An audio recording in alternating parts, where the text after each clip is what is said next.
Hello, today I read from the book of 1 Samuel, the chapter 22. In chapter 21 it was about David and that he was running away from Saul because Saul wanted to kill him, and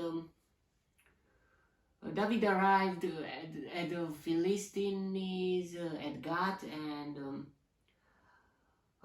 the Achish king of Gath remembered about the words, the servants of Achish said to him, "Isn't this David the king of the land?" Even they recognize that he is the chosen, he is the one. But yeah, in function, it still was Saul. Even if God said something else, but yeah. Isn't he the one they sing about in their dances? Saul has slain his thousands, and David his tens of thousands. Yeah. Now let's read the chapter. Let's read. And David, to escape from Achish, king of Gath, he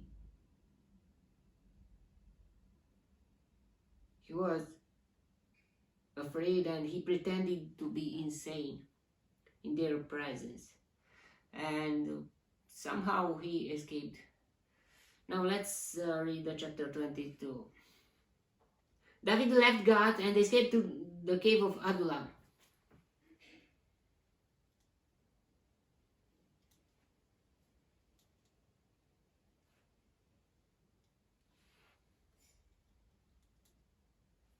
When his brothers and his father's household heard about it, they went down to him there. All those who were in distress or in debt or disconnected gathered around him, and he became their leader. About 400 men were with him. Well, he became a leader on his own, and he had 400. From there David went to Mizpah in Moab and said to the king of Moab, "Would you let my father and mother come and stay with you until I learn what God will do for me?" So he left them with the king of Moab, and they stayed with him as long as David was in the stronghold. But the prophet God said to David, "Do not stay in the stronghold. Go into the land of Judah." So David left and went to the forest of Heret.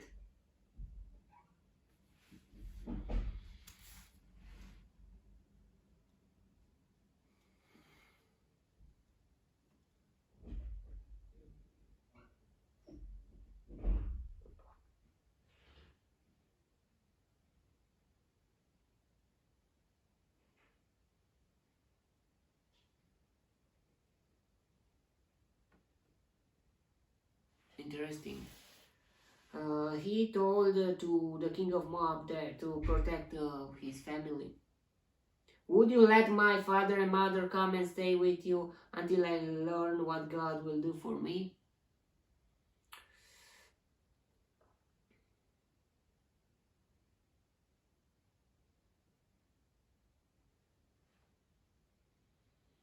Um,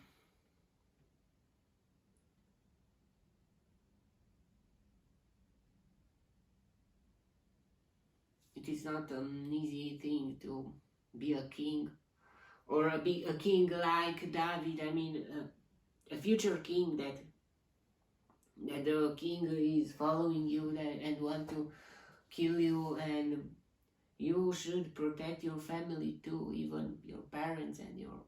It was not okay. It was not so easy for David.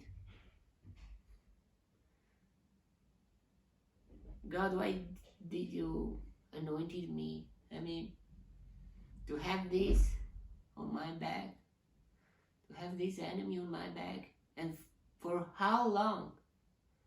my life will be in danger and I am followed like a criminal.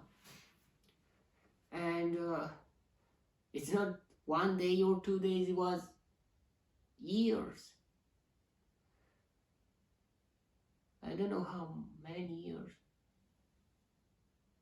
It is not an easy life to live like that. Now Saul heard that David and his men had been discovered, and Saul's spear in hand was seated under the tamarisk tree on the hill at Gibeah.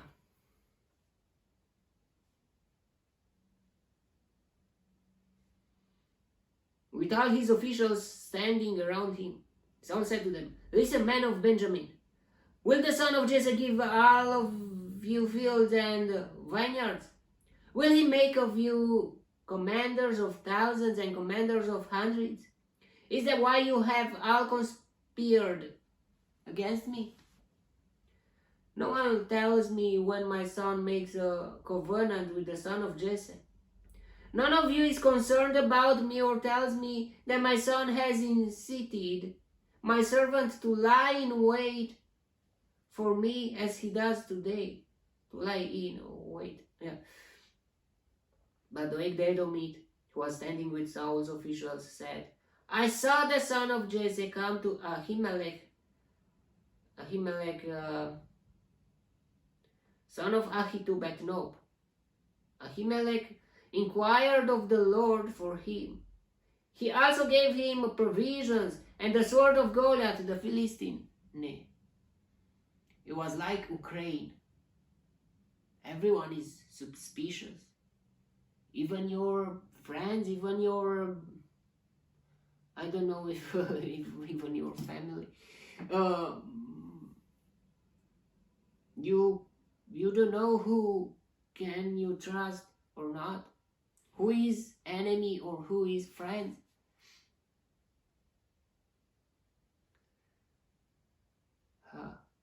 Internal fight in a country is a very dangerous thing.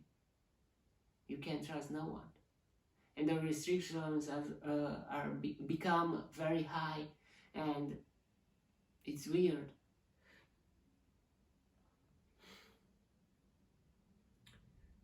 Then the king sent for the priest Ahimelech, son of Ahitub, and his father's whole family, who were the priests at Nob, and they all came to the king. Saul said, "Listen now, son of Ahitub." "Yes, my lord," he answered. Saul said to him, "Why have you conspired against me, you and the son of Jesse, giving him bread as the sword and inquiring of God for him, so that he has rebelled against me and lies in wait for me as he does today?" Ahimelech answered the king, "Who of all your servants is as loyal as David, the king's son-in-law, captain of your bodyguard and highly respected in your household? Was that day the first time I inquired of God for him? Of course not. Let not the king accuse your servant or any of his father's family, for your servant knows nothing at all about this whole affair." But the king said, "You will surely die, Ahimelech, you and your father's whole family." Wow. Then the king ordered the guards at his side, "Turn and kill the priests of the Lord." Whoa. To kill the priests of the Lord. Aren't you afraid of God? Because they too had sided with David. They knew he was fleeing, yet they did not tell me. But the king's officials were not willing to raise a hand to strike the priests of the Lord. The king then ordered Doeg, "You turn and strike down the priests." So Doeg the Edomite turned and struck them down. He was in prison there, so maybe somehow he had a reason to be angry at them. That day he killed 85 men who wore the linen ephod. 85 priests. He also put to the sword knob the town of the priests.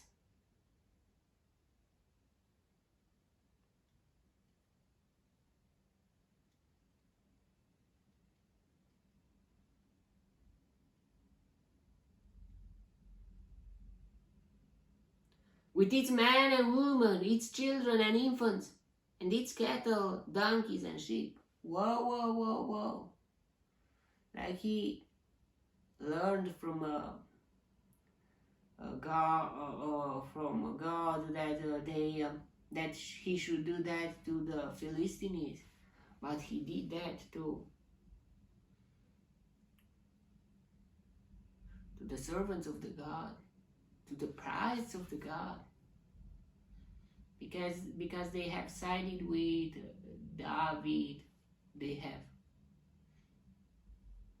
not they only Abiathar, not Abiathar, Ahimelech, son of Ahitub. And it was very scary. I mean,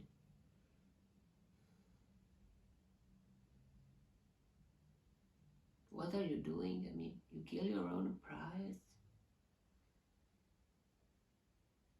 Don't you realize that God has chosen David in your place? Because you made mistakes.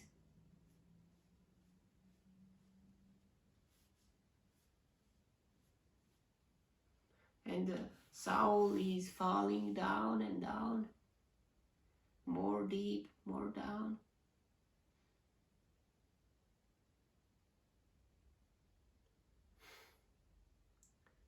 But Abiathar, son of Ahimelech, son of Ahitub, escaped and fled to join David. He told David that Saul had killed the priests of the Lord. Then David said to Abiathar, that day when the Edomite was there, I knew he would be sure to tell Saul, I am responsible for the death of your father's whole family. Stay with me, don't be afraid. The man who is seeking your life is seeking mine also. You will be safe with me. So,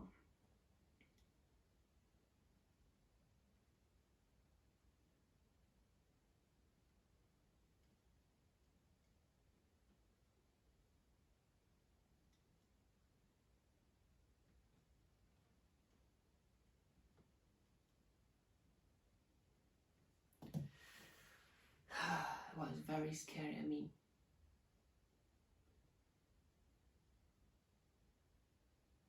to be that restrictive against the sin, but still to be restrictive against the priests, to kill them like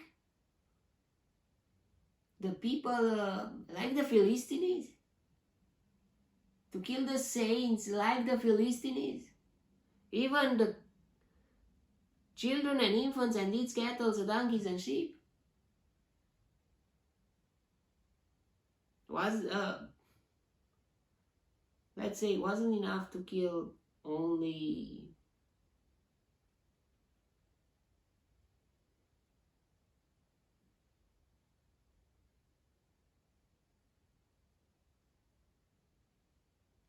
Ahimelech or something like that. Well, Saul, even the Holy Spirit spoke through your tongue.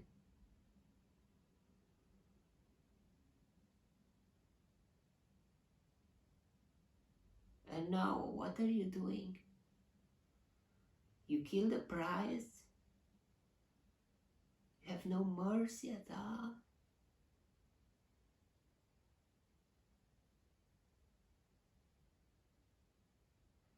Isn't this scary, that change of Saul? Saul was the chosen one from the whole Israel. That God chose him to be the king of Israel.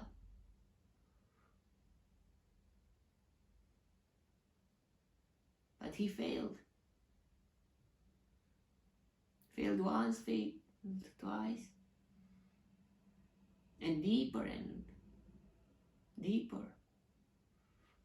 And now he killed the priest because of his ego.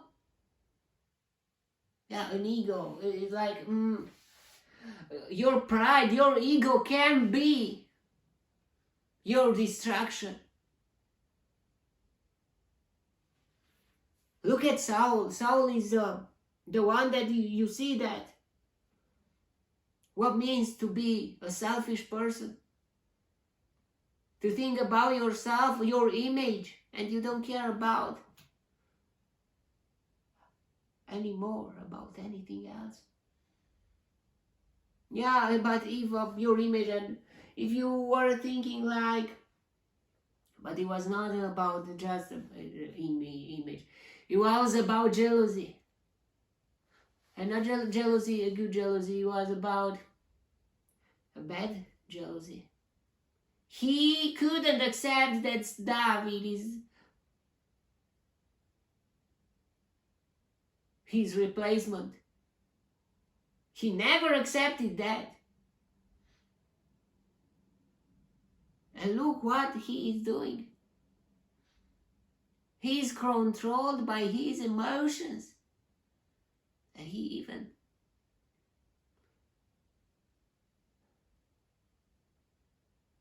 his conscience died long ago.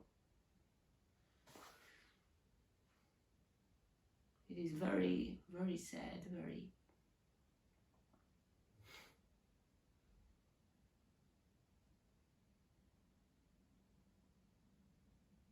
how bad emotions can change you.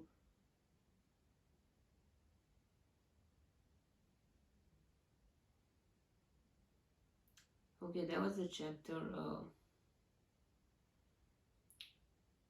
May the God bless me, protect me, and delight me in the next chapter too, and let's be aware of that. To not be a selfish person.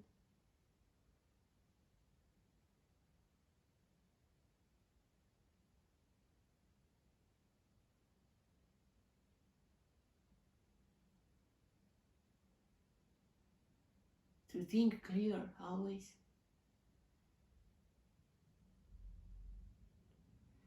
May the God bless me, protect me, and delight me in the next chapter too. And if you want, you will see me there too. God bless you all, and goodbye.